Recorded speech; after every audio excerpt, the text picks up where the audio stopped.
जी बिस्मिल्लाहिर्रहमानिर्रहीम। Respected students, chapter number 4 हमने start किया था, जो कि पेंट कॉन्स्टिट्यूएंट्स और बेसिक टेक्नोलॉजी के टाइटल से है। हमने जो गुज़श्ता पढ़ा, मैं उसका एक छोटा सा फिर ओवरव्यू देता हूं आपको, ताकि वो एक तसलसल जो है वो कायम हो जाए, और फिर आखिरी तकरीबन दो टॉपिक रह गए हैं, उनको हम फिर पढ़ेंगे। हमने कल सीखा था कि पेंट ऐसे मटेरियल का नाम है जो अंडरलाइंग सरफेस को प्रोटेक्शन देता है और इसकी एक्सटर्नल अपीयरेंस को चेंज कर देता है। फिर हमने देखा कि पेंट कोई भी हो, हर तरह के जो पेंट है वो कम से कम 3 तरह के मेन कॉन्स्टिट्यूएंट्स पर मुश्तमिल होता है। वो जो 3 तरह के मेन कॉन्स्टिट्यूएंट्स थे, उनमें binder, pigment and other additives और सॉल्वेंट शामिल थे। ये चीज हमने सीखी। फिर हमने कहा कि बाइंडर बेसिक एक मेजर कंपोनेंट होता है, विदाउट बाइंडर कोई पेंट बन ही नहीं सकता। हाँ, अलबत्ता ये हो सकता है कि पिगमेंट्स के बगैर पेंट बन सकता है, जैसे वार्निश वगैरह, ये विदाउट पिगमेंटेड पेंट है ना। और सॉल्वेंट के बगैर जैसे पाउडर पेंट्स हैं या सॉल्वेंट फ्री पेंट्स हैं, वो बन सकते हैं। लेकिन बाइंडर के बिना जो है ना, वो पेंट नहीं बन सकता। फिर हमने ये देखा कि ये जो बाइंडर है, इसमें 2 कैटेगरीज के बाइंडर्स हैं। फिर हमने कहा बीजी बाइंडर्स हैं और अदर जो नॉन बीजी बाइंडर्स होते हैं वो हैं। बीजी बाइंडर्स में हमने acrylic, alkyd, epoxy, ethyl and methyl silicates, polyurethanes और सिलिकॉन्स पढ़े। और फिर हमने कहा कि इनकी स्पेशल कैरेक्टरिस्टिक्स के ऊपर आपने फोकस करना है, और पेंट की फिजिकल और केमिकल प्रॉपर्टीज जो हैं वो बाइंडर की फिजिकल और केमिकल प्रॉपर्टीज के साथ रिलेट कर रही होती है। फिर हमने 1 बाय 1 जो है वो मुख्तलिफ बाइंडर्स की ये प्रॉपर्टीज जो है वो डिस्कस की। फिर बाइंडर और सॉल्वेंट की कंपैटिबिलिटी, उनके कम्बिनेशंस, और फिर उनकी कंपैटिबिलिटी के बारे में बात की। बाइंडर और सॉल्वेंट की कम्बिनेशन को देखा, हमने कहा कि पानी यानी वाटर के साथ विनाइल, एक्राइलिक, इपॉक्सीज, एल्किड्स, बिट्यूमन्स, पॉलीयूरेथेन्स, एक्राइलेटेड रबर, ये सारे जो है ना वो वाटर के साथ कंबाइन होके व्हीकल बनाते हैं। इसी तरह वाइट सिपरेट जिसे और एलिफेटिक हाइड्रोकार्बन्स थे, natural oil, natural resins, alkyd और फेनोलिक्स उसके साथ मिलते थे। और फिर हमने एरोमेटिक में ज़ाइलीन, टॉलिन और बेंजीन पढ़ा था, और उनके साथ सिर्फ क्लोरीनेटेड रबड़ और एसीटोन के ग्रुप के साथ सिर्फ इपॉक्सी थे। ये कम्बिनेशंस थे वो पढ़े थे। और फिर हमने उनकी कंपैटिबिलिटी को फोकस किया था कि कंपैटिबिलिटी जो है ना ओवर कोटिंग के लिए बहुत इंपॉर्टेंट है। और वो क्यों इंपॉर्टेंट थी? अगर हमने कहा था कि अगर आपने नीचे पेंट ऐसा लगाया हुआ जो वीक सॉल्वेंट कंटेनिंग पेंट था, और ऊपर आप अगर अब कोट करना चाहते हैं, लेकिन उस पेंट के अंदर सॉल्वेंट स्ट्रॉन्ग होगा, तो वो नीचे वाला जो पेंट है, नीचे वाला जो कोट है, उसमें लिफ्टिंग, रिंकलिंग या रिवेलिंग पैदा कर देगा, जो कि जिसे हम कह सकते हैं एक हिल इफेक्ट क्रिएट कर देगा। ये चीजें हमने देखी थी। तो इसलिए सॉल्वेंट बाइंडर की कंपैटिबिलिटी और कम्बिनेशन वो एक टेबल से हमने समझा, और हमने कहा बहुत इंपॉर्टेंट है, उसको टेबल के कम्बिनेशंस को अच्छी तरह आपने देखना था। फिर सॉल्वेंट की जो मेन प्रॉपर्टीज हैं, जिसे हम सॉल्वेंट स्ट्रेंथ, इवेपोरेशन रेट या ड्राइंग, फ्लैश पॉइंट और टॉक्सिसिटी, ये सॉल्वेंट की 4 कैरेक्टरिस्टिक्स हैं। ये अभी आज का टॉपिक है हमारा, इसको हमने पढ़ना है कि सॉल्वेंट की स्ट्रेंथ क्या है। Ability to dissolve the binder. Strength से मुराद क्या है कि बाइंडर को जितनी ज्यादा अच्छे तरीके से डिसॉल्व करेगा अपने अंदर सॉल्वेंट, उतनी उसकी अच्छी स्ट्रेंथ होगी। और evaporation rate controls polymerisation and drying. और इवेपोरेशन रेट क्या होता है, आगे जाके देखेंगे हम कि जब आप पेंट लगाते हैं, सॉल्वेंट कंटेनिंग पेंट, तो उसमें जो सॉल्वेंट इवेपोरेट होता है, तो तब जाके पॉलीमर बनना शुरू होते हैं, तब पॉलीमराइजेशन का अमल शुरू होगा। अगर सॉल्वेंट इवेपोरेट ना हो तो पॉलीमर ही ना बने। यानी इसका मतलब है पॉलीमराइजेशन या केमिकल रिएक्शन का अमल ही तब स्टार्ट होना है जब सॉल्वेंट इवेपोरेशन होगी। सॉल्वेंट इवेपोरेट इस वजह से हमने कहा कि ये गवर्न करती है, ये कंट्रोल करते हैं पॉलीमराइजेशन एंड ड्राइंग प्रोसीजर को। फिर फ्लैश पॉइंट हमने देखेंगे। फ्लैश पॉइंट किसे कहते हैं? हमने कहा कि याद रखें कि जब यही सॉल्वेंट पेंट के अंदर मौजूद जो सॉल्वेंट इवेपोरेट होते हैं, तो इन्हीं वेपर्स या इवेपोरेटेड सॉल्वेंट्स के करीब जब आपको इग्नेटेड मटेरियल को जलता हुआ मटेरियल एक्सटर्नली लेके आए, स्पार्किंग मटेरियल एक्सटर्नली इसके करीब लाएं, तो ये सॉल्वेंट वेपर्स आग पकड़ लें जिस टेम्परेचर पर, उस टेम्परेचर का नाम फ्लैश पॉइंट है। और जिस भी पेंट का सॉल्वेंट का फ्लैश पॉइंट ज्यादा होता है ना, उतना वो पेंट ज्यादा सेफर समझा जाता है। Higher the flash point safer the paint. तो सेफ्टी फैक्टर के एतबार से जो है ना, ये बहुत इंपॉर्टेंट होता है फ्लैश पॉइंट। और टॉक्सिसिटी डेफिनेटली जब सॉल्वेंट उड़ते हैं तो उनकी मखसूस मिकदार एनवायरनमेंट में देखी जाती है कि इनकी किस हद तक जो, जैसे अगर हम ज़ाइलीन की बात करें कि 100 ppm एक वैल्यू दी जाती है कि 100 ppm से ज्यादा अगर फिजा में होंगे तो ये टॉक्सीफाई कर देंगे, एनवायरनमेंट को पोल्यूट कर देंगे, टॉक्सीफाई कर देंगे, और एडवर्स इफेक्ट होगा उस एनवायरनमेंट में रहने वाले लोगों के ऊपर, जानदारों के ऊपर। क्लियर है? एनवायरनमेंट को भी अफेक्ट करेंगे। तो ये वो है चीजें जो हम डिटेल के साथ पढ़ेंगे। फिर उसके बाद में हम पीवीसी पिगमेंट वॉल्यूम कंसंट्रेशन के ऊपर फोकस करेंगे। सीपीवीसी क्या टर्म होती है उसके बारे में सीखेंगे, और कुछ अदर एडिटिव्स हैं, सिर्फ 4 अदर एडिटिव्स हैं आपके सिलेबस में, तो उनके बारे में हम डिटेल से डिस्कस करेंगे। लेकिन सबसे पहले अगर हम बात करें इसी तरह सॉल्वेंट की, जिसकी अभी हमने थोड़ी डिटेल में भी बात की, तो सॉल्वेंट और सॉल्वेंट के जो इंपॉर्टेंट प्रॉपर्टीज हैं उसके ऊपर फोकस पहले कर लेते हैं। Solvents solvents are added to paint to reduce the viscosity. आप सबको पता है कि पेंट के अंदर हम सॉल्वेंट सिर्फ डालते इस वजह से हैं ताकि हम विस्कोसिटी कम कर दें। जब पेंट की विस्कोसिटी कम हो जाएगी, पेंट यानी गाढ़ा नहीं रहेगा, पतला हो जाएगा, तो फिर उसको अप्लाई करना आसान है, इजी एप्लीकेशन हो जाएगी उसकी। फिर solvent use in a paint have to fulfil various requirements, और मुख्तलिफ रिक्वायरमेंट्स होती हैं सॉल्वेंट की, और पेंट के अंदर उन सॉल्वेंट को अपने उन रिक्वायरमेंट्स को पूरा करना होता है। मसलन कहते हैं if a solvent evaporate away too quickly, पहली रिक्वायरमेंट है कि अगर देखें आपने पेंट में सॉल्वेंट अगर ऐसा डाल दिया जो बड़ी तेजी के साथ इवेपोरेट हो गया है, तो पेंट फिल्म जो बनेगी, कोटिंग जो बनेगी, वो फिर यकसा तौर पर ड्राई नहीं होगी, कहीं से ड्राई और कहीं से नहीं ड्राई होगी, इस तरह की पोजीशन बन जाएगी। यही वो बात कहते हैं कि if a solvent evaporate away too quickly the form ये sorry film will not dry evenly, तो फिल्म यकसा तौर पर ड्राई नहीं होगी।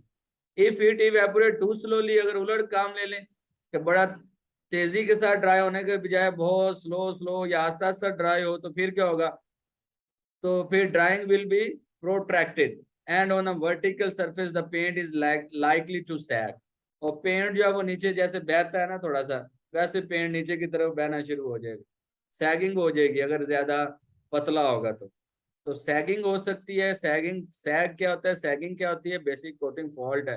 जब पेंट लो विस्कोसिटी में, कम विस्कोसिटी में हो, तो या अगर आप अप्लाई करें और वो बहुत आहिस्ता आहिस्ता जो है वो ड्राई हो रहा हो, तो उस वक्त सैगिंग हो जाया करती है।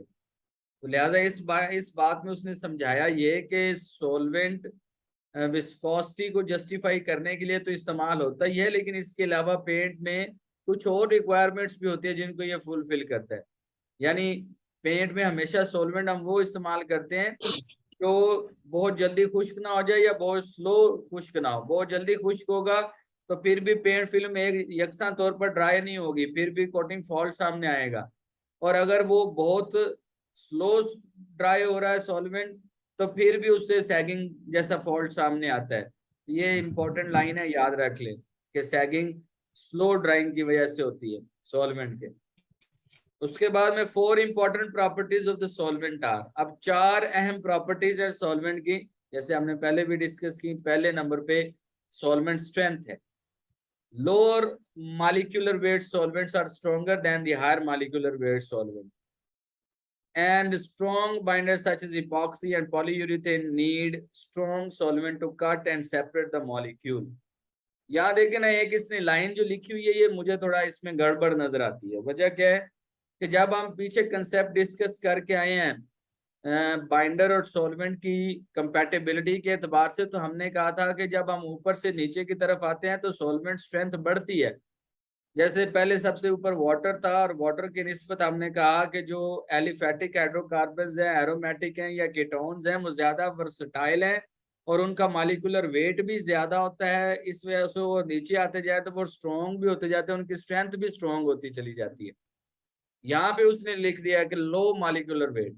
आप देखें ना, मॉलिक्यूलर वेट निकालें अगर वाटर का तो वो 18 बनता है, और अगर आप उसी दूसरी तरफ जाइलिन, टोलिन या बेंजीन है तो बेंजीन के फार्मूला देखें C6H6 होता है। और जो ये इसका अगर मॉलिक्यूलर वेट निकालें तो वो तकरीबन 78 बनता है। तो जो इसने बात लिखी ना कि low molecular weight solvent are stronger, नहीं, यहाँ पे होना चाहिए था हायर मॉलिक्यूलर वेट सॉल्वेंट्स जो होते हैं वो स्ट्रोंगर होते हैं than the low molecular weight solvent के। ठीक है, यहाँ को थोड़ी सी मिस्टेक हो गई है, उसको मेरा ख्याल करेक्ट कर लें बेहतर है। उसके बाद hence ketones and aromatics are used for this material. अब देखा ना, दूसरी लाइन में अपनी बात को सही भी कर जाता है कि कीटोन्स ज्यादा स्ट्रॉन्ग है वो, और उनकी पोजीशन नीचे है वो, अगर हम पहले से एग्जिस्टिंग कोटिंग के ऊपर करें तो वो क्या करते हैं, वो इल इफेक्ट कर देते हैं। So nature resins don't have the same attraction between the molecules and therefore need weaker solvent, higher molecular weight such as aliphatic. सुबह इवेपोरेशन रेट की बात करते हैं जी। Solvent evaporation rate governs at what point the polymerisation start. कहते हैं solvent evaporation rate basically वो property है सॉल्वेंट की जो ये डिफाइन करती है कि पॉलीमराइजेशन जो है वो कब स्टार्ट होनी है। क्योंकि जैसे ही सॉल्वेंट इवेपोरेट होना शुरू होता है तो याद रखें बाइंडर के अंदर पॉलीमराइजेशन स्टार्ट हो जाती है। और अगर ये सॉल्वेंट इवेपोरेशन रेट स्पीड के साथ हो रही होगी तो समझ लें पॉलीमर भी बड़ी स्पीडली बन रहे होंगे, पेंट फिल्म भी जल्दी खुश्क हो रही होगी, समझ रहे बात, या पेंट फिल्म भी जल्दी बन रही होगी। और इसी तरह इसका वाइस वर्सा भी हो सकता है। So for decorative material long wet edge time is needed. जो भी डेकोरेटिव मटेरियल है उसमें हमें कोशिश यही होती है कि सॉल्वेंट जल्दी इवेपोरेट ना हो। So a long slow evaporation rate is needed, फिर उसमें इवेपोरेशन रेट को स्लो करना पड़ता है। अदरवाइज ड्रैगिंग एंड रोपीनेस, ये ड्रैगिंग एंड रोपीनेस भी कोटिंग फॉल्ट है, चैप्टर नंबर 17 में इनको बड़ी डिटेल के साथ डिस्कस करें। Would occur when joining area to area, evaporation rate की वजह से ड्रैगिंग एंड रोपीनेस हो जाती है, ये याद रखिएगा इसमें। Industrial coating need to dry quickly for protection so that further coat can be applied. जबकि देखें एक तरफ घर में इस्तेमाल होने वाला डेकोरेटिव मटेरियल है जो हम चाहते हैं कि जल्दी खुश्क ना हो, और दूसरी तरफ इंडस्ट्रियल कोटिंग है जहां हम चाहते हैं कि पेंट फिल्म लगाएं और जल्दी खुश्क हो जाए ताकि मल्टीपल कोट्स जो हैं वो थोड़े टाइम के अंदर हम कर सकें। क्लियर है? तो इवेपोरेशन रेट समझ लें रिलेट कर रहा होता है किसके साथ, सॉल्वेंट इवेपोरेशन रेट जो है वो किसके साथ रिलेट कर रहा होता है, पॉलीमराइजेशन के साथ कर रहा होता है। उसके बाद फ्लैश पॉइंट है। फ्लैश पॉइंट की डेफिनेशन जैसे मैंने पहले बताई है आप लोगों को, तो वो क्या होती है,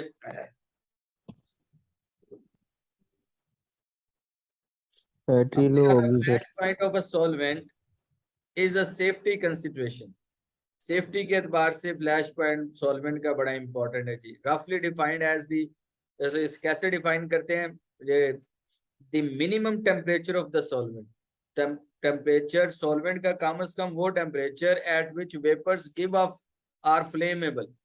जब वो टेम्परेचर जो वेपर्स निकलते हैं ना, जिन वेपर्स पे वेपर्स को आग लगती है या वो फ्लेम में तब्दील हो जाते हैं, कब, जब if a source of ignition is introduce, जब उसको सोर्स ऑफ इग्निशन को एक्सटर्नल स्पार्किंग मटेरियल या फ्लेमेबल मटेरियल, इग्निटेड मटेरियल कोई करीब लाया जाए इन वेपर्स के, सॉल्वेंट वेपर्स के, तो जिस टेम्परेचर पर इन सॉल्वेंट वेपर्स को जो है ना वो फ्लेम में तब्दील हो जाते हैं तो उसको हम फ्लैश पॉइंट कहते हैं। Higher the flash point the safer the solvent. फिर है टॉक्सिसिटी। टॉक्सिसिटी क्या है जी, solvent specially modern solvents are substances hazardous to health and therefore have predetermined concentrations to which human can be safely exposed. आप सबको पता, आप लोग तो सेफ्टी के साथ रिलेट करते हैं कि जब भी कोई सॉल्वेंट है वेपोरेट होता है तो उसकी एक मखसूस वैल्यू बताई जाती है कि इतने पार्ट्स पर मिलियन जो है वो लिमिट है इसकी, इससे ज्यादा अगर होंगे तो वो इंसान जब उसको उसमें एक्सपोज होगा तो वो नुकसानदेह है। तो कहते हैं ये सेफ्टी के बाद से टॉक्सिसिटी सॉल्वेंट का इंपॉर्टेंट है, और इसको जब भी टॉक्सिसिटी को मेजर किया जाता है तो मेजर करने का जो यूनिट है वो पीपीएम है, यानी पार्ट्स पर मिलियन है। इसमें ये याद रखें। चैप्टर नंबर 14 पूरा इसके ऊपर है कि किस तरह जो है हम ये टॉक्सिसिटी मेजर करते हैं। उसके बाद बारी आ जाती है जनाब अदर एडिटिव्स की। Other than the main constituents of the paint, binder, solvent, pigment and standards, there are approximately 50 other materials which can be added to the give other or alter existing properties. कहते हैं याद रखें, अभी तक जो हमने पिछले लेक्चर्स में भी पढ़ा कि पेंट के अंदर बाइंडर, सॉल्वेंट और पिगमेंट्स बड़े इंपॉर्टेंट है, लेकिन इनके अलावा भी और बहुत सारे अदर एडिटिव्स होते हैं जो हम डालते हैं पेंट के अंदर। तकरीबन इनकी तादाद 50 के करीब है। और ये जो अदर एडिटिव्स हैं ये हम डालते इसलिए हैं कि या तो हम पेंट की प्रॉपर्टी, एग्जिस्टिंग प्रॉपर्टी को बदलना चाहते हैं, या हम जो है वो जो पेंट बनाया हम उसकी स्टोरेज लाइफ को, स्टोरेज को ऐड करना चाहते हैं, या पेंट एप्लीकेशन को, फिल्म फॉर्मेशन को ऐड करना चाहते हैं, या ये जो पॉलीमराइजेशन का, क्योरिंग का अमल है इसको हम ऐड करना चाहते हैं। तो ऐसी सूरत हाल में अदर एडिटिव्स जो है वो ऐड किए जाते हैं। अब कौन कौन से 4 अहम अदर एडिटिव्स हैं जिनका जिक्र 50 के इलेबोरेशन नहीं की, सिर्फ आपके सिलेबस में 4 शामिल हैं। पहला, anti settling agents. An anti settling agent is an aid to shelf life. ये बड़ी इंपॉर्टेंट लाइन है जी, कि एंटी सेटलिंग अदर एडिटिव्स में एंटी सेटलिंग एजेंट जो है वो क्या होते हैं और वो किस लिए उसका इस्तेमाल किया जाता है। पहले हम इस बात का जवाब लेते हैं कि वो होते क्या हैं। याद रखें, these are thixotropes. Anti settling agents को थिक्सोट्रॉप्स भी कहा जाता है। Thixotropes are thickener which also allows a higher film thickness, or then thixotropic paints are jelly paints, non-drip, and if stirred change to the normal liquid consistency. When left, they slowly revert back to the thixotropic consistency. बहुत आसान बात कर रहे हैं कि देखिए thixotropic paints जो होते हैं उनको हम बतौर एंटी सेटलिंग एजेंट्स इस्तेमाल करते हैं, और ये ऐसे थिकनर, ये ऐसे थिक्सोट्रॉपिक होते हैं जो जेली की तरह के होते हैं आम हालात में, लेकिन जब इनको मुसलसल स्टायर किया जाता है, हिलाया जाता है, तो मुसलसल स्टायरिंग से क्या हो जाता है कि जो जेली लाइक होते हैं थिक्सोट्रॉप, ये लिक्विड फॉर्म में तब्दील हो जाते हैं, और जब आप इसे हिलाना बंद कर देते हैं तो ये दोबारा से आहिस्ता आहिस्ता लिक्विड से जेली में तब्दील होना शुरू हो जाते हैं। तो ऐसी जो प्रॉपर्टी रखते हैं उनको हम थिक्सोट्रॉप या थिक्सोट्रॉपिक पेंट कहते हैं। ये जो थिक्सोट्रॉपिक अदर एडिटिव्स है ना बेटा, बेसिकली ये हम पेंट के अंदर बतौर, मैंने कहा कि एंटी सेटलिंग एजेंट इस्तेमाल करते हैं ताकि पेंट की जो शेल्फ लाइफ है वो बढ़ाई जा सके। अब शेल्फ लाइफ क्या होती है उसको समझे पहले। शेल्फ लाइफ ये देखें, आज मैन्युफैक्चरर ने पेंट को तैयार किया है तो आज ही तो सेल नहीं होना, डेफिनेटली उसने कोशिश करनी है कि जो चीज मैन्युफैक्चर की है उसकी मैक्सिमम जो है वो लाइफ टाइम हो, उसकी एक्सपायरी, उसका बेस्ट बिफोर यूजेज जो डेट आप देते हैं, बेसिकली ये यही शेल्फ लाइफ होती है कि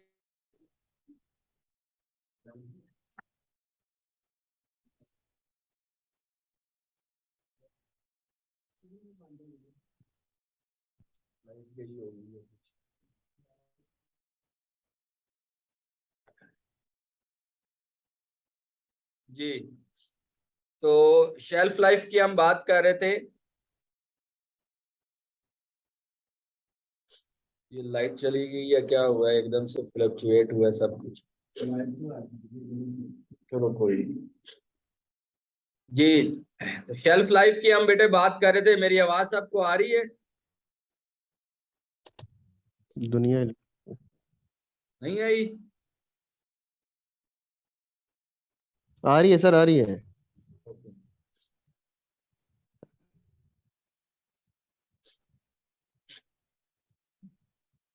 शेल्फ लाइफ किसे कहते हैं? जब मैन्युफैक्चरर पेंट को तैयार करता है तो उसकी जो एक्सपायरी, यानी कब तक ये यूज किया जा सकता है, बेस्ट बिफोर डेट जो दी जाती है, वो बेसिकली इसकी शेल्फ लाइफ होती है जी। और ये एंटी सेटलिंग एजेंट जो है ना, ये पेंट में डाले इसलिए जाते हैं, जेली लाइक होते हैं, और ये क्या करते हैं, जो मालिक्यूल्स हैं वो एक दूसरे के करीब नहीं आ पाते इस जेली लाइक मटेरियल की वजह से, और आपस में वो पॉलीमर नहीं बना पाते। तो ये एंटी सेटलिंग एजेंट्स जो है ना, इसलिए फिर उनको क्योरिंग को रोके रखते हैं, इसलिए ये इस्तेमाल किए जाते हैं। उसके बाद में प्लास्टिसाइजर्स। अच्छा, इसमें एक और चीज को आपसे पूछ लें कि थिक्सोट्रोपिक या एंटी सेटलिंग एजेंट्स या थिक्सोट्रोपिक एजेंट्स जो होते हैं, उनकी एग्जाम्पल क्या हो सकती है? तो याद रखें, बेंटन्स और वैक्सीज इसकी एग्जाम्पल्स हैं। तो ये दो हैं, बेंटन्स और वैक्सीज। उसके बाद थर्ड जो है जनाब, प्लास्टिसाइजर्स। आपने पीछे एक चीज पढ़ी थी, आपने कहा था तो जो सेचुरेटेड ऑयल है ना, वो वाला बाइंडर जो सेचुरेटेड ऑयल है, उनको प्लास्टिसाइजर्स बनाने के लिए इस्तेमाल किया जाता है। और प्लास्टिसाइजर्स पेंट फिल्म में इसलिए डालते हैं ताकि वो फ्लेक्सिबिलिटी, कोटिंग की फ्लेक्सिबिलिटी को बढ़ाते हैं, उसकी ब्रिटलनेस को कम करते हैं। फ्लेक्सिबिलिटी बढ़ती है और ब्रिटलनेस कम होती है।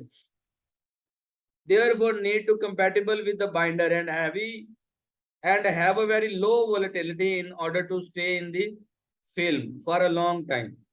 और इनकी जो वोलेटिलिटी है कहते हैं वो कम होती है, और लॉन्ग टाइम तक फिल्म में स्टे, यानी पेंट फिल्म जो बनती है उसमें स्टे कर सकते हैं।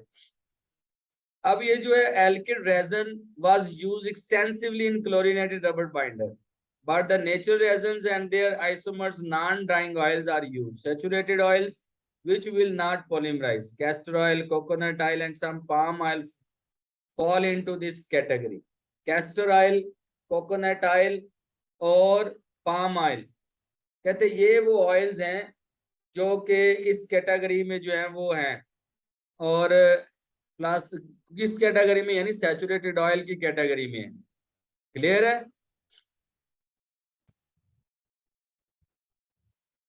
ये तो प्लास्टिसाइजर्स क्या है? Plasticisers basically give paint flexibility, reduce brittleness and therefore need to be compatible with the binder and have a very low volatility in order to stay in the film for a long time. तो ये जो plasticisers है ना, ये basically paint film के अंदर इसलिए add करते हैं कि ये फ्लेक्सिबिलिटी को बढ़ाते हैं। पेंट फिल्म में जो फ्लेक्सिबिलिटी, जो लचक होती है ना, अक्सर आपने देखा कहीं जहाँ डेंट पड़ता है या कुछ हो तो वहां पे पेंट जो है ना वो फ्लेक्सिबल होने की वजह से पेंट फिल्म जो है वो बस्ट नहीं होती, डैमेज नहीं होती। ठीक है, तो इसलिए फ्लेक्सिबिलिटी को बढ़ाते हैं और ब्रिटलनेस जो है उसको कम करते हैं। Therefore need to be compatible with the binder, इसलिए यह जरूरी है कि प्लास्टिसाइजर जो है वो दूसरे बाइंडर्स के साथ कंपैटिबल भी होने चाहिए and have very low volatility in order to stay in the film for a long time. Alkyd resins are used extensively in chlorinated rubber binder. अब एल्किड रेजन और दूसरा क्लोरिनेटेड रबर बाइंडर, कहते हैं ये ज्यादातर यूज होते हैं, but for natural resin and their isomers non drying oils are use. जो नेचुरल रेजन्स हैं, यानी एल्किड और क्लोरिनेटेड से हटके जो नेचुरल रेजन्स हैं, उनके लिए या नेचुरल रेजन के जैसे जो बाइंडर हैं वो, उनके लिए हमेशा नॉन ड्राइंग ऑयल्स, जो हमने कहा था कि सैचुरेटेड ऑयल हैं, जो पॉलीमराइज नहीं होते, जिनकी मिसालें कैस्टर ऑयल, कोकोनट ऑयल और पाम ऑयल है। ये बड़ी इंपॉर्टेंट मिसालें हैं, ये याद रखनी है कि सैचुरेटेड ऑयल की मिसालें कौन सी हैं। तो castor oil, coconut oil, palm oil, ये जो आपने coconut oil, castor oil, China would oil वो पीछे भी पड़े थे ना, तो उसमें से वो अक्सर पूछ लेता है कि सैचुरेटेड कौन सा और अनसैचुरेटेड कौन सा है। तो यहाँ से इसको सैचुरेटेड जो है ना वो यहाँ से उठा लें। उसके बाद में बेटे ये जो ड्रायर्स हैं, ड्रायर्स देखिए, एक तो हमने पीछे पढ़ के आए कि जब आप पेड़ लगाते हैं तो हवा में ऑक्सीजन बहुत ज्यादा मिकदार में मौजूद होती है, और वो ऑक्सीजन कंटिन्यूअसली ऑक्सीडेशन करती रहती है, पेंट के बाइंडर के साथ मिलती रहती है, और बाइंडर जो है वो ब्रांड और फिर क्रॉस लिंक पॉलीमराइजेशन करता रहता है। ये अमल जो है वो जारी और सारी रहता है। लेकिन अगर आप ये चाहते हैं कि आम तौर पर हवा वाली या एटमॉस्फेरिक ऑक्सीजन के इस्तेमाल करके अगर पेंट मिसाल के तौर पर 6 घंटे में खुश्क हो रहा है और आप चाहते हैं कि जल्दी खुश्क हो जाए पेंट, आप 6 घंटे इंतजार नहीं करना चाहते, तो फिर क्या किया जाता है, पेंट के अंदर ड्रायर्स डाल दिए जाते हैं। ड्रायर्स यानी जिन्हें हम ऑक्सीडेंट्स भी बोलते हैं, वो ऑक्सीडेंट्स डाल दिए जाते हैं। ये ऑक्सीडेंट्स क्या करते हैं, पेंट के यानी जब ऑक्सीडेंट्स मौजूद होंगे पेंट के अंदर ही, तो इंटरनली भी ऑक्सीजन मुहैया हो रही होगी और एक्सटर्नली एनवायरनमेंट से भी ऑक्सीजन मुहैया हो रही होगी, तो डबल ऑक्सीजन हो जाएगी। तो डेफिनेटली जो फिर पॉलीमराइजेशन का अमल है, ऑक्सीडेशन का अमल है, वो भी स्पीड अप हो जाएगा, वो भी तेज हो जाएगा, जिससे फिर कोटिंग या फिल्म जो है वो जल्दी ड्राई हो जाया करती है, इसलिए इसे ड्रायर्स बोलते हैं। Driers also known as oxidants, driers को ऑक्सीडेंट्स भी कहते हैं। Used in oxidising oil and resins, ये जो नेचुरल ऑयल और नेचुरल रेजन्स हैं जिनमें हमने पढ़ा था, जिसमें हमने पढ़ा था ब्राउन पॉलीमराइजेशन होती है, जिसपे फैटी एसिड एस्टर ग्रुप होता है, फंक्शनल ग्रुप, उसकी पहचान थी, आपने पढ़ी थी। तो कहते हैं ये वाले जो होते हैं ना वो ऑक्सीडेंट्स होते हैं। They are heavy metal salts rich in oxygen. अब ये जो ड्रायर्स हैं या ऑक्सीडेंट्स हम डालते हैं बेसिकली, वो है क्या, वो कहते हैं जी ये हैवी मेटल सॉल्ट्स है, रिच इन ऑक्सीजन। ये जो हैवी मेटल सॉल्ट्स होते हैं ये ऑक्सीजन इनमें कसीर मिकदार में होती है। Which are added to the paint during manufacture, जब पेंट को मैन्युफैक्चर किया जा रहा होता है, बनाया जा रहा होता है, तो उस वक्त ये ऐड किए जाते हैं ड्रायर्स। इंस्टेड ऑफ रिलाइंग, और ये क्यों ऐड किए जाते हैं उसकी आगे एक्सप्लेनेशन दे रहा है कि instead of relying on atmospheric oxygen, आप एटमॉस्फेरिक ऑक्सीजन के ऊपर रिलाई करने की बजाय क्या करते हैं, penetrating the paint layer the oxygen is already there to allow even through drying of the film. तो फिर पहले से ही पेंट के अंदर जो है वो ड्रायर्स मौजूद है, ऑक्सीडेंट्स मौजूद है, वो ही ऑक्सीजन मुहैया कर देते हैं और फिर एटमॉस्फेरिक भी मिलती है, जिससे क्या होता है, पेंट जल्दी ड्राई हो जाता है, फिल्म जल्दी ड्राई हो जाती है। कॉमन साल्ट्स आर, अब ये जो हैवी मेटल सॉल्ट्स हैं वो कौन से हैं, पहले तो ये देखें ना हैवी मेटल कौन सी हैं। 3 मेटल्स हैं, इनमें से कोई मेटल यूज हो जाती है। नंबर 1 मैंगानीज, नंबर 2 जर्कोनियम, और नंबर 3 कोबाल्ट। और इनके सॉल्ट्स किस किस के हो सकते हैं, ऑक्टोएट्स भी हो सकते हैं और नैफ्थानेट्स भी हो सकते हैं। अगर हम इनको बारी बारी अगर देखें तो हम यूं कह सकते हैं कि जी सपोज मैंगानीज है, तो मैंगानीज ऑक्टोएट पहला सॉल्ट यूज किया जा सकता है, फिर मैंगानीज नैफ्थानेट भी यूज किया जा सकता है, ठीक है जी। इसी तरह अगर आप देखें कोबाल्ट है, तो कोबाल्ट ऑक्टोएट भी हो सकता है और कोबाल्ट नैफ्थानेट भी हो सकता है। इस तरह जिरकोनियम है, तो जिरकोनियम ऑक्टोएट भी हो सकता है और जिरकोनियम नैफ्थानेट्स भी हो सकता है। कहते फर्ज किया कि जी कोबाल्ट ऑक्टोएट या कोबाल्ट नैफ्थानेट लिया, तो जब ये हैवी मेटल सॉल्ट पेंट आप लगाते हैं, इनकी ऑक्सीडेशन स्टार्ट हो जाती है, तो उस वक्त ऑक्सीडेंट तो मुहैया कर ही रहे होते हैं, लेकिन इस दौरान ये एक केमिकल रिएक्शन या एक केमिकल चेंज में से तब्दील गुजर रहे होते हैं। फिर यही जो हैवी मेटल सॉल्ट्स है ना, वो मुतलका जो एसिड है उसमें तब्दील हो रहे थे। मिसाल के तौर पर कोबाल्ट नेफ्थानेट है, तो ये नेफ्थेनिक एसिड में तब्दील हो रहा होता है, और फिर अगर कोबाल्ट ऑक्टोएट है तो ऑक्टोइक एसिड में तब्दील हो रहा होता है। समझ गए बात आप? तो ये है बेसिकली ड्रायर्स का काम। और उसके बाद में एंटी स्किनिंग, ये भी लास्ट टाइम हमने डिस्कस किया था कि जब अक्सर पेंट को पैकिंग कर रहे होते हैं तो कुछ मिकदार ऑक्सीजन के अंदर रह जाती है, जो अवेलेबल मॉलिक्यूल्स होते हैं उनके साथ उनकी ऑक्सीडेशन करके क्रॉस लिंक पॉलीमराइज करके वो क्या कहते हैं, एक बारीक सी स्किन बना देते हैं पेंट फिल्म के ऊपर, या पेंट के ऊपर एक छोटी सी बारीक सी स्किन या फिल्म बन जाती है। जब आप केन को खोलते हैं तो उसके ऊपर स्किन बनी हुई होती है। तो मैन्युफैक्चरर क्या करते हैं, उस अमल को रिटार्ड करने के लिए उसमें एंटी स्किनिंग एजेंट्स डाल देते हैं, और ये एंटी स्किनिंग एजेंट्स ये समझ लें उलट होते हैं आपके ड्रायर्स के। ड्रायर्स ऑक्सीडेंट्स हैं, तो एंटी स्किनिंग एजेंट्स जो है वो एंटी ऑक्सीडेंट्स होंगे, ठीक है। इसलिए एंटी स्किनिंग एजेंट्स को हम एंटी ऑक्सीडेंट्स भी बोलते हैं। Anti skinning agents are also known as antioxidants. These are added to the oxidizing paint to retard the formation of the skin on the surface of the paint. If a skin form, it cannot be starred back. याद रखें, अगर एक दफा oxidation होगी, skin बन गई, तो वो स्किन दोबारा जितना मर्जी हिला लें, जो मर्जी कर लें, वो स्किन जो है वो क्योर हो चुकी हुई है, वो दोबारा से सोल्यूशन में, पेंट में तब्दील नहीं होगी, लिक्विफाई नहीं होगा। क्लियर है? तो फिर हमें क्या करना पड़ता है, हमें उस स्किन को रिमूव भी करना पड़ता है लाजम। फिर because the antioxidant work against the oxidant, they are added in a very small controlled amount. और कहते हैं जब मैन्युफैक्चरर इसको ऐड कर रहा होता है ना, तो इसकी एक तो कम मिकदार इस्तेमाल करते हैं और कंट्रोल्ड अमाउंट इस्तेमाल करते हैं। यानी कि ज्यादा डाल देंगे तो कोई पेंट भी खुश्क ना हो, बाद में पता चले। तो दूसरा आर लिक्विड्स यूजुअली, और इसमें कौन से एंटी स्किनिंग एजेंट की मिसाल क्या हो सकती है, तो याद रखें मिथाइल इथाइल कीटोक्साइम है, मिथाइल इथाइल कीटोक्साइम। इसमें जो आपने चीजें याद रखनी है वो एंटी स्किनिंग एजेंट्स जो हैं उनकी मिसालें याद रखें। ड्रायर एजेंट्स कौन से होते हैं उनकी मिसालें याद रखें। प्लास्टिसाइजर्स क्या, उनकी मिसालें याद रखें कि, और एंटी सेटलिंग एजेंट्स जो हैं वो थिक्सोट्रोपिक एजेंट्स कौन से हैं और थिक्सोट्रोपिक होते कौन से हैं, इसमें से भी अक्सर एक क्वेश्चन आता है। यानी आप ये देखें कि ये जो अदर एडिटिव्स हैं इसमें से आपके एग्जाम में या एक तो लाजम नहीं तो दो लाजमी एमसीक्यूज आते हैं जी। ठीक है, अब हम बात कर लेते हैं, आपका लास्ट टॉपिक है इस चैप्टर का, वो दैट इज सीपीवीसी और पीवीसी। पीवीसी क्या चीज है? पीवीसी कहते हैं पिगमेंट वॉल्यूम कंसंट्रेशन। पिगमेंट और बाइंडर, इन दोनों की आपसी जो रेशियो होती है ये बहुत इंपॉर्टेंट होती है।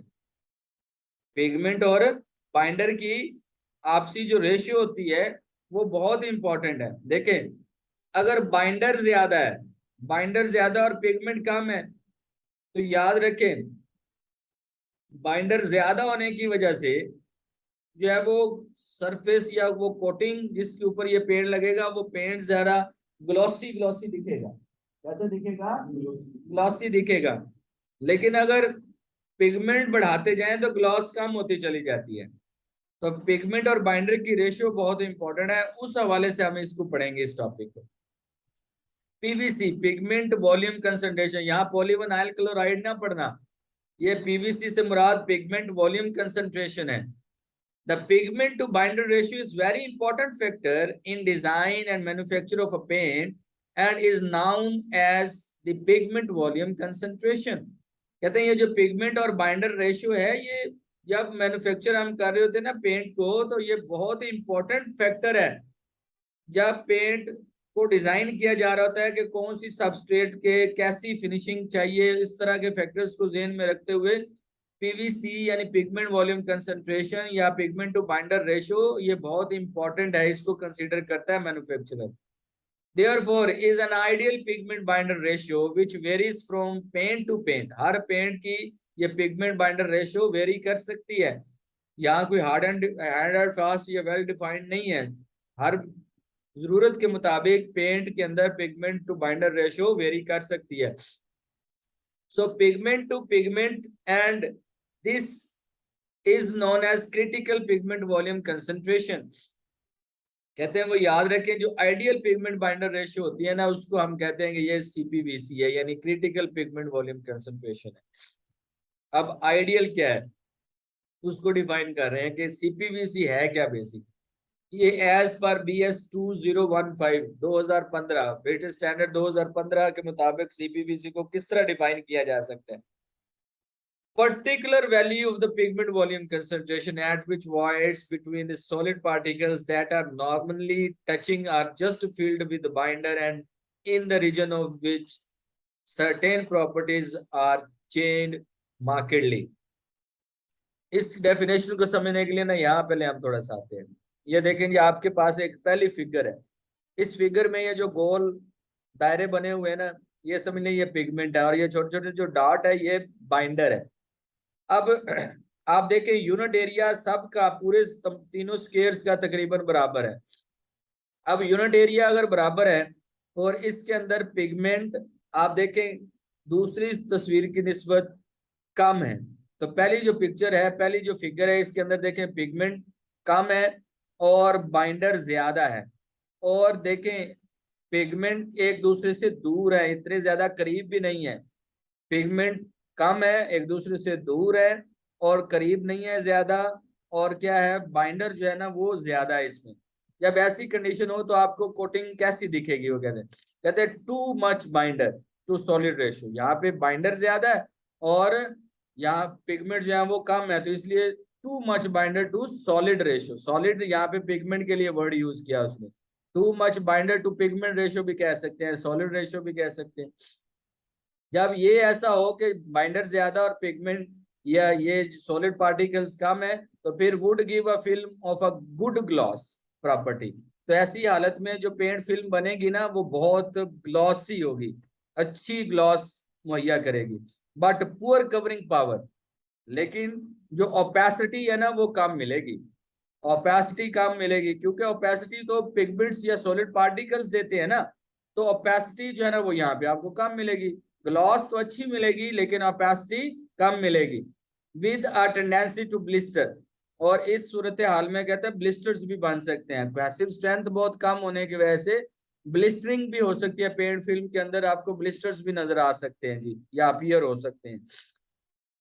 तो इसको समझ लिया आपने। मैं फिर दोहरा दूं कि जब पेंट के अंदर पिगमेंट कम और बाइंडर ज्यादा होता है तो ग्लॉस तो मिल जाती है, लेकिन जो ओपेसिटी है वो नहीं मिलती, पुअर ओपेसिटी होती है।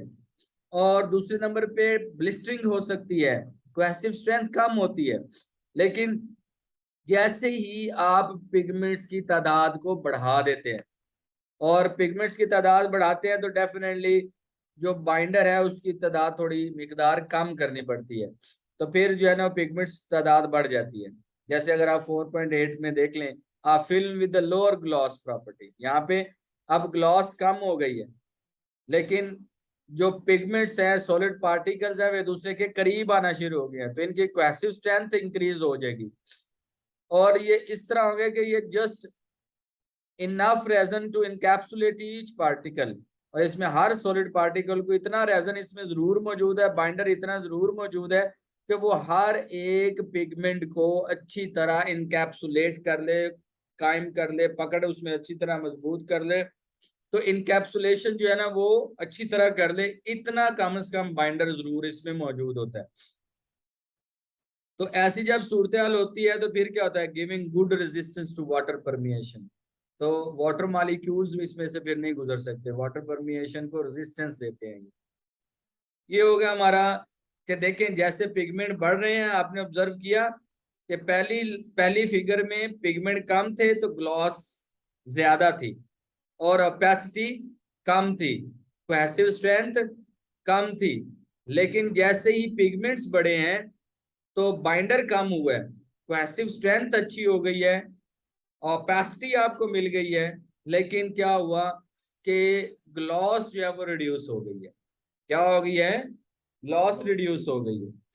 उसके बाद नेक्स्ट आप यहाँ पे देखें, यहाँ क्या हो रहा है कि यहाँ पे तो नियर टू टच था ना, कि पिगमेंट्स इतने हैं कि वो नियर टू टच है, लेकिन 4.9 वाली फिगर में देखें कि पिगमेंट्स इतने ज्यादा हो गए हैं कि वो एक दूसरे को टच कर गए, इतने ज्यादा हो गए हैं कि वो एक दूसरे को टच कर गए। और आप देखें ये सारे पिगमेंट जो कि गोल फॉर्म में होते हैं, सर्कुलर फॉर्म में होते हैं या स्फेरिकल होते हैं, तो ये जो स्फेरिकल पिगमेंट आपको नजर आ रहे हैं जब एक दूसरे को टच करते हैं तो इनके दरमियान में ये देखें ये जगह बच जाती है।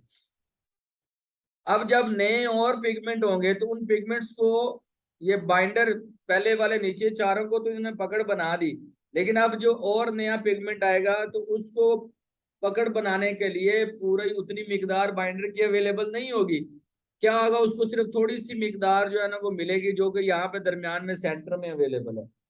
समझ रहे बात, यहाँ पे ये सेंटर में जो अवेलेबल है सिर्फ इतनी सी मिकदार मिलेगी।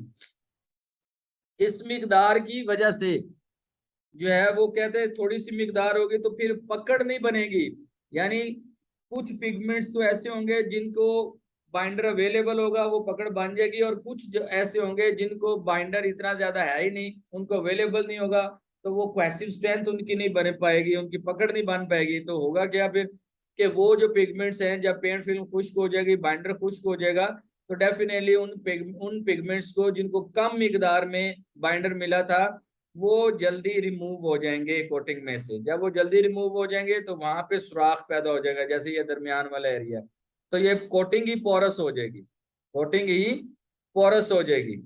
अब यहाँ पे एक जो है ना सीपीवीसी, गौर करें कि जब ये पहली फिगर थी तो हमने कहा बिलो सीपीवीसी है, जब हमने कहा नियर टू टच है, या तो फिर हमने नियर सीपीवीसी कह दिया। अब एक तीसरा पॉइंट है कि जब नियर टू टच हो, बिल्कुल नियर टू टच हो, टच ना हुए हो, नियर टू टच हो पिगमेंट बाइंडर के अंदर, तो फिर उस पॉइंट को क्रिटिकल पिगमेंट वॉल्यूम कंसंट्रेशन कहते हैं। क्योंकि उसके बाद फिर जब जो है वो अबव सीपीवीसी में जाना है, जब वो आपस में टच हो जाएंगे, जब वो टच हो गए तो हम अबव सीपीवीसी में चले जाएंगे, और उस सूरत में जो कोटिंग होगी वो पोरस होगी, यानी उसमें हॉलीडेज होंगे, पोरस होगी। क्लियर है? तो जब वो पोरस होगी, हॉलीडेज वाली होगी, तो फिर डेफिनेटली जो है ना ये कोटिंग ज्यादा बेहतर नहीं समझी जाएगी, और कोटिंग की जो ग्लॉसी फिनिश है वो भी खत्म हो जाएगी। यहाँ पे फिर आप सिचुएशन मैट की तरफ जाना शुरू हो जाएगी कि मैट कंडीशन जो है वो क्या है। देखें, CPVC is exceeding and all particles are not wetted. CPVC basically क्या है कि इसमें जो सॉलिड पार्टिकल है सारे के सारे बाइंडर से वेट नहीं होते। The film would be porous, film जो है वो मसामदार बनेगी। Low in cohesive strength, cohesive strength कम हो जाएगी, एंड एडहेजन, और उसका एडहेजन भी कम होगा। क्लियर? तो ये जनाब आपका यहाँ पे ये चैप्टर नंबर 4 कंप्लीट होता है। इस चैप्टर 4 का बहुत इंपॉर्टेंट चैप्टर था। मेरा ख्याल है कि कल का दिन आपको मैं ऑफ दूंगा। कल आप लोगों ने चैप्टर नंबर 4 की अच्छी तरह तैयारी करनी है, इसकी वीडियोस बार बार देखें, और उसके बाद परसों जो है वो इस सिर्फ चैप्टर नंबर 4 का एमसीक्यू फॉर्म में बाकायदा टेस्ट होगा आपका। और याद रखें, टेस्ट जो है ना वो क्वालिफाई होना चाहिए, जो बंदा फेल होएगा उसको जुर्माना होगा। क्लियर है?